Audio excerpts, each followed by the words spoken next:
Dr. V back here again with the shadow reading for the Divine Feminine for the week of February 12th through 19th. I apologize, I'm a little bit later in getting these videos out because I was traveling yesterday.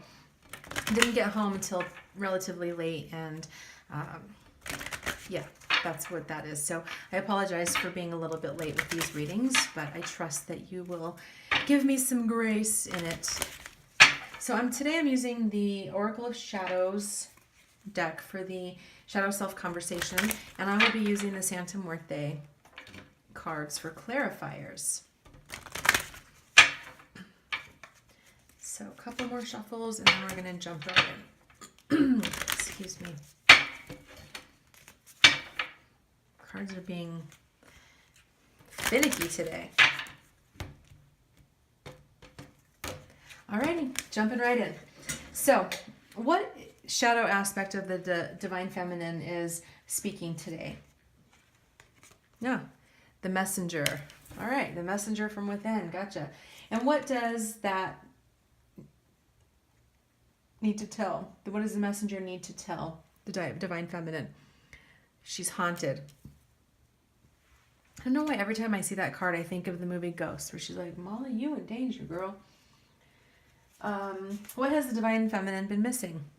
Command. You guys, this is eerie because, not because the cards are eerie, but because there's so much mirroring happening between the Divine Feminine and Divine Masculine right now. It's not even funny. So if you haven't had a chance to watch the Divine Masculine, go check that out. How has the Divine Feminine been ignoring the messenger? Illumination. Does the Divine Feminine need something from the messenger? If so, what? Memory. At what phase of the Divine Feminine's life was this aspect born? Manifest card. And how did this aspect grow?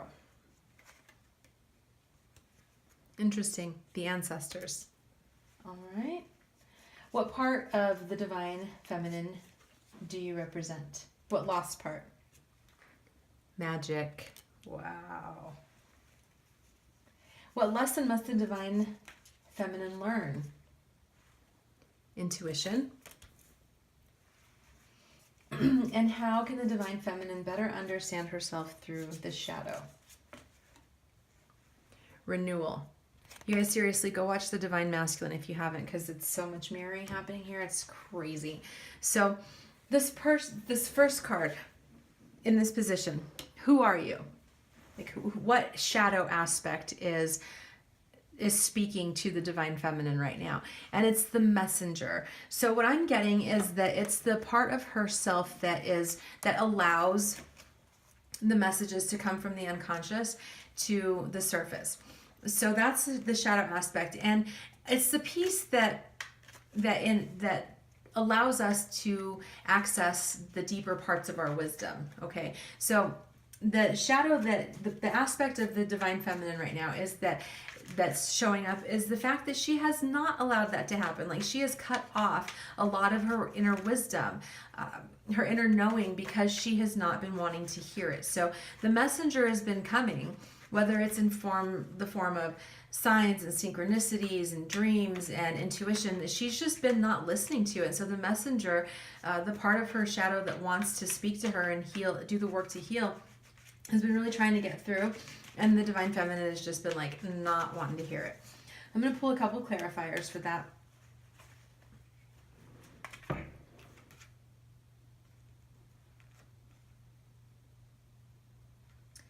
So the cards that came out are the King of Pentacles and the Nine of Wands. So what I'm getting is that there's this energy of really strong, powerful masculine energy that is wanting to come through, and that is wanting to say, like, look, it's your time to prosper. Pentacles are about prosperity, about material abundance. The message that I'm getting from this is that it's time for you to to hear the messages that want to come through, to stop blocking the messenger so that you can actually get the healing that you want, so that you can create the life that you want. Like, there is abundance available for you. And this guy is like, right, he's taking his treasure chest and he's off to the races. And that's what the messenger is trying to help the divine feminine to do if she would only listen. The Nine of Wands are energy about creativity and sexuality and vitality and all of those yummy things.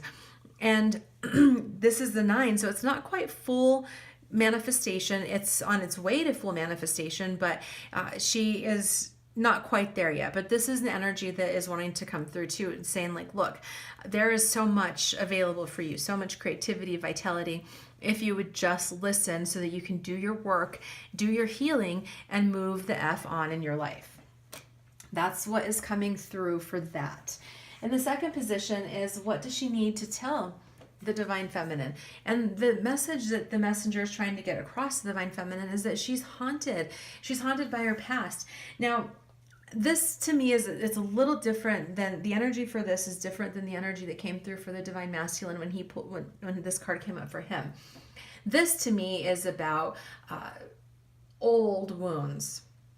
And this is deep wounds. This is also tapping into the collective unconscious and ancestral wounding and all of that some of what is trying to tell her is that the divine feminine as a whole, not just this particular divine feminine, but the divine feminine as a whole, has been haunted by a lot of the things that have happened in how the divine feminine has been wounded in this life and in lifetimes before, the divine feminine collectively.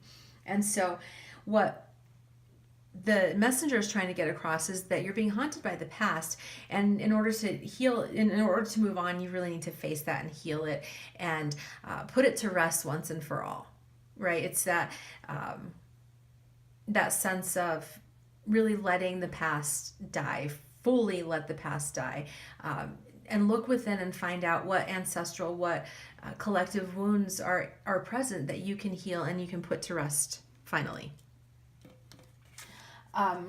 What has she been missing? Command. She's been missing taking command of her life. That's what this energy is that the divine feminine is, and I get this really clearly, that she is the type of person that when she sets her mind to something, like, she just can't fail. Like, she is one of those people that once she is committed to a course of action, she can't fail. But she has been failing to take command of her life and do that for herself. So she's been really missing out on that. Really missing out on the fact that she can create the lifestyle that she wants, that she can bring in the things that she wants if she would just face the past, slay those ghosts once and for all, and take command of her life.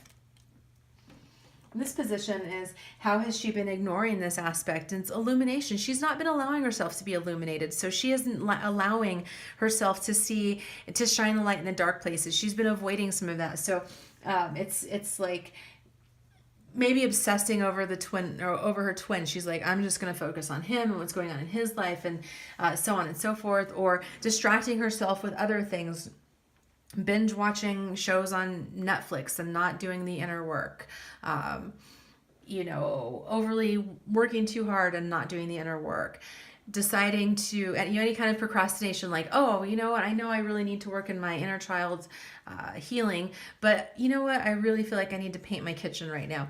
Any of that stuff is that she's been avoiding is stopping her from being to shining a light in that and to getting illuminated.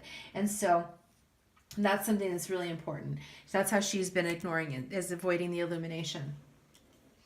And what does this shadow self need from the divine feminine is memory. Is to dig up those old memories, those old wounds. Like I keep seeing like this graveyard in my head of old wounds. I'm talking like not just the divine feminine in this body, in this iteration, but collective wounds, ancestral wounds, allowing herself to open up to the collective memory so that she can heal. And this is some of her stuff too. So what are some of the things that you have repressed? What are some of the things that you haven't allowed yourself to fully process and experience and grieve and be angry about so that you can move on? So tap into those memories and move through them. They're just memories. They don't hold any power over you anymore. So it's important to move through those memories so that you can disattach from the feelings that are associated.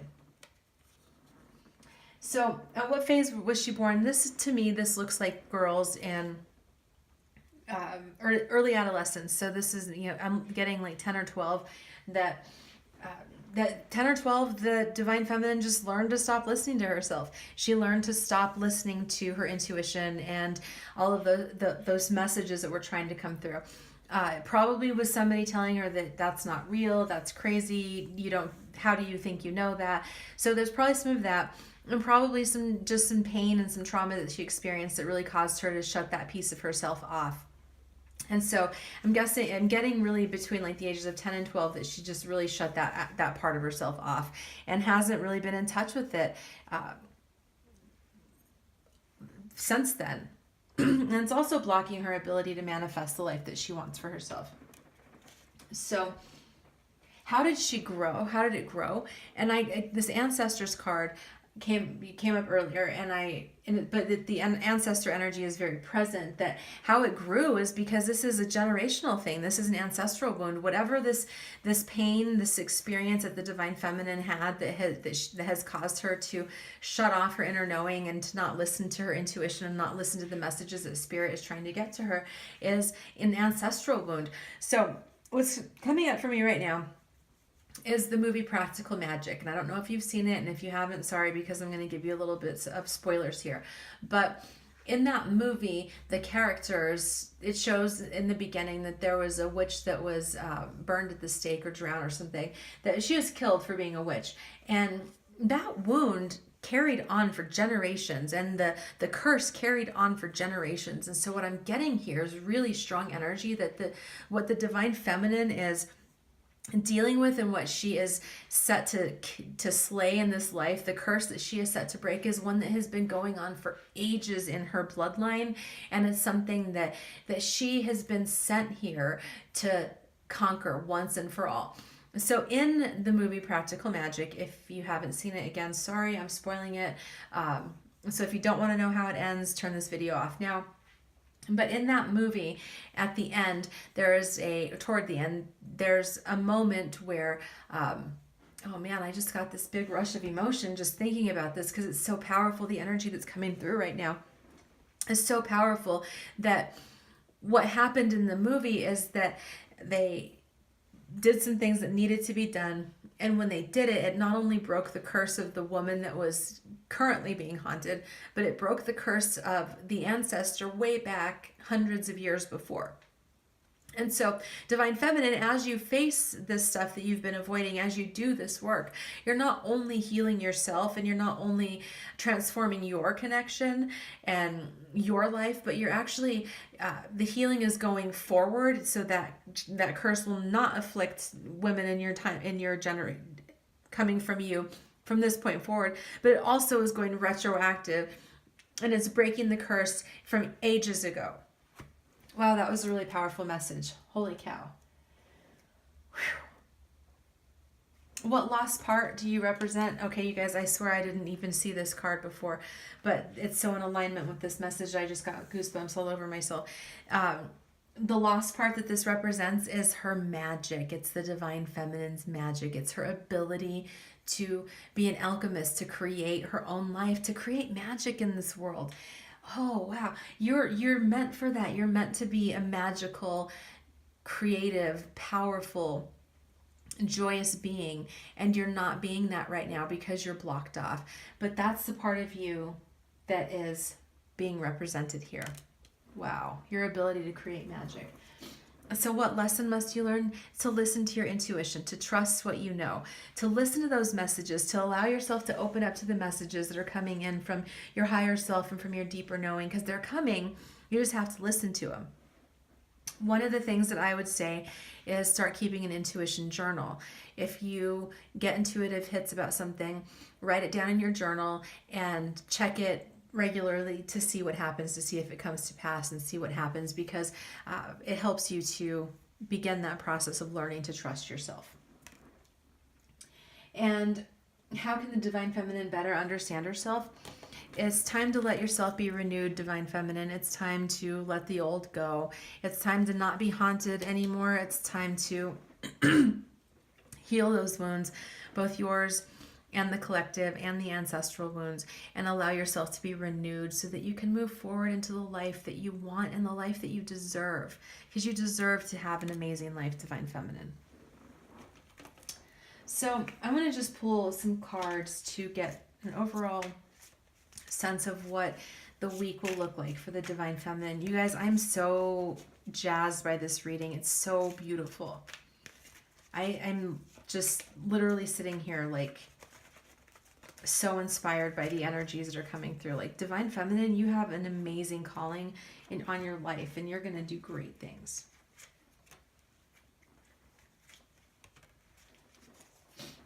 Okay. The card that came up, Seven of Pentacles. Sorry, that's upside down. Ace of Wands and Five of Pentacles. So it's really about this Five of Pentacles is about slow, deliberate steps forward. The Ace of Wands is new beginnings. Like, this is a rebirth. This is like her coming back to life, really. This is her coming back to herself, working through this stuff, learning to let herself have this new beginning, this new creative, vital, sensual, powerful energy. And the Seven of Pentacles is moving closer and closer to abundance. It's moving closer and closer to the material life that she wants to create in this world. And so that's what's happening this week. The Divine Feminine is going to be taking steps forward. She's going to continue on her path. She's not going to rush ahead blindly and lose momentum or lose her footing and get out of control. She's not going to move too slowly and not gain momentum. She's going to take the steps that she needs to take. She's going to listen to her creative self and her intuition and continue to move forward toward the destiny that she so desperately wants and deserves. So that is it for this week. I hope this was helpful. I hope that you find it inspiring. If you have any questions, please feel free to comment below. If you have any questions that you need answered, please feel free to hit me up on Instant Go. It's instantgo.com, Ask Dr. V, which is, you can find the link in my description or about the channel. So I hope this was useful. I hope you're having a great week so far, and I will see you back here soon. I'll talk with y'all soon. Bye.